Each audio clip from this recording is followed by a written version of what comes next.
Сәлем достар, қайырлы күн. Бүгінгі жасалатын тағамымыз пельмен. Яғни кейбір жерлерде түшпәрә деп атайды. Оның құрамы фаршымыз 300 грамдай, кішкене 2 штук жуа турап, майдалап, және бұрыш, тұз қосып дайындап алдық. Бір жайын қамыр дайындадық. Алдын ала елеп дайындап қойдық. Қамырымыз осылай кішкене қаттылау қылып елейміз. 1 штук жұмыртқа және тұз, су қосып, қамырымызды елеп алдық. Енді осыларды қамырымды жайып, пельменімді түйіп көрсететін боламын. Видеоны толық қарап отырыңыздар. Некей достар, қамырымызды осылай жайып алдық. Өте жұқа, өте қалың қылмаймыз. Енді мынадай пельменица деген құралдың көмегімен түйетін боламыз. Қамырымыздың астына саламыз. Бір шетін ғана. Тор көздерін көрсетіп аламыз да.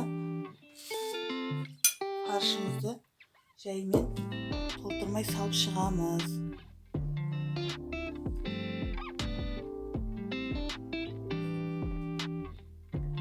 Отырсаңыздар, қамырларыңыз жыртылып кетеді. Сондықтан толтырмай кішкене қылып бар көзіне салып шығамыз. Некей достар, барлығын салып алдық. Енді қамырымыздың бір шетін осылай жабамыз. Жауып, жақсылап үстінен бетіп белгілеп шамалы түсіріп аламыз.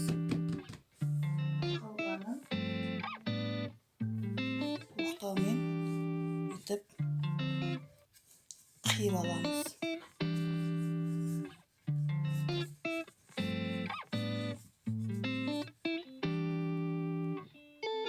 Оқтаудың көмегімен жақсылап қиып алдық.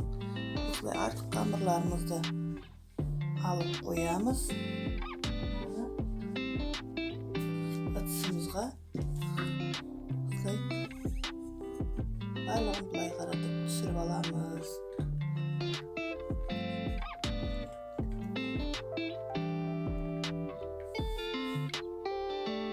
Барлығын осылай ыдысымызға төгіп алдық. Дайындап түсіріп, артылған қамырларымызға да осылай қайттан жайып жасайтын боламыз. Некей достар, тамағымызды бастаймыз. Қазағымызға кішкене ғана майымызды құйып алып, жуамызды тураймыз. Енді осыған 2 штук картошкамызды ашып, осылай жақсылап жуып турап қойдық. Оны да жақсылап қуырамыз. Үстіне томатымызды, помидорымызды қосып қуырамыз. Некей картошкамызды жақсылап қаматтап, помидорлап қуырдық. Енді алдын ала қайнатып қойған, ысытып қойған суымызды құямыз.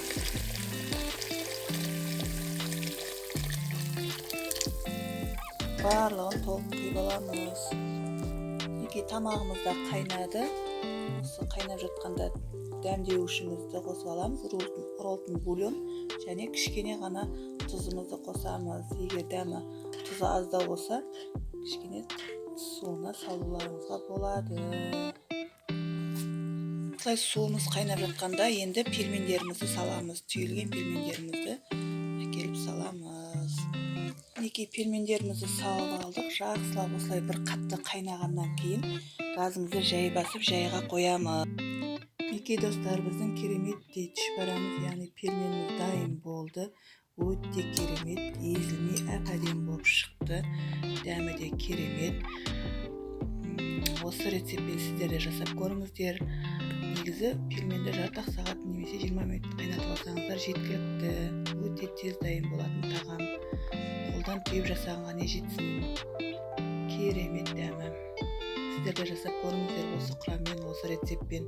Біздің видео ұнаса достар, сіздерге лайк басып, комментарий жазып, каналымызға тіркеліп кетіңіздер. Келесі видеода кездескенше сау саламатта болыңыздар.